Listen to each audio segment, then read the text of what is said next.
Welcome back to class. Today we're going to look at the difference between isotones, isoelectronics, and isobars. The last time we talked about isotopes, and we've trashed that in the previous class. Now let's start with isotones. Look at this series of elements. Let's take this sulfur 36, 16, chlorine 37, 17, argon 38, 18, and potassium 39, 19. These are different elements. Now, this is sulfur 36, chlorine 37, argon 18, and potassium 19. Let us elucidate the different number of proton, neutron, and electron. Now, in this case, our proton, which is equal to the atomic number, is 16. Our electron, as we were told in the last class, that in a neutral atom, the electron is equal to the proton. So this makes here 16. Then the neutron is the mass number minus the atomic number. So the neutron is what? 36 minus 16, which is what? 20. The same vein, you're already used to this. Follow the same vein, 17. Electron is 16 and neutron is what? 20. For argon, proton is 18, electron is 18, and neutron is 20. Then for potassium, proton is 19, electron is electron is 17 because it's going to be equal. Two of them are supposed to be equal. That's an error. Then electron is 19. Then the neutron, as you all know, this minus this is 20. What did you notice? You will notice that in these three different elements, they have one similar thing in common, which is what? The number of neutron. The number of neutron are equal. So a situation where different elements have the same number of neutron is what we call isotones. So isotones are different elements having the same number of neutrons.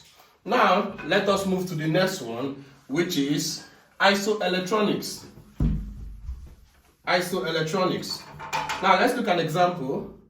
Isoelectronics. Let's see what this means. Isoelectronics. Let's look at a series of elements. Let's look at a series of elements. For instance, potassium plus 39, 19.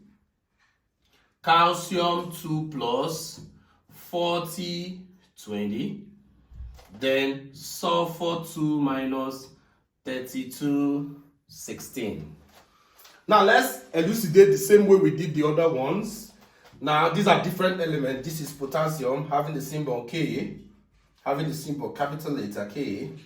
This is calcium, Ca. Let me point at this point that if you want to write calcium, you don't write it this way.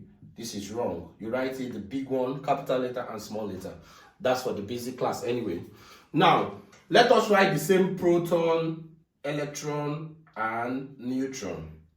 Now, proton here, like you know, is 19. Now, I taught you something in the previous class, that in a positive ion, this plus means that this potassium has lost one electron. So 19 minus 1 gives you what? 18. Then the neutron is this minus this, which is 20. Let's go to calcium. Proton is what? 20. Now, electron. Now, this one have 2 plus. So you do what? 20 minus 2. It has lost 2 electrons, and that gives you what? 18. Now, the neutron is 40 minus 20, which is still 20. Now, in this case, let's look at this. Proton is what? Still 16. Now, electron, what did you notice? This is 2 minus, showing that sulfur has gained 2. When you see minus, it means it has gained 2 electrons. That's 16 plus 2, which is what? 18. Then neutron is 32 minus 16, which is 16.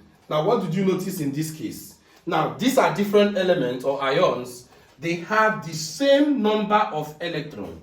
A situation where different elements have the same number of electrons is what we call isoelectronics.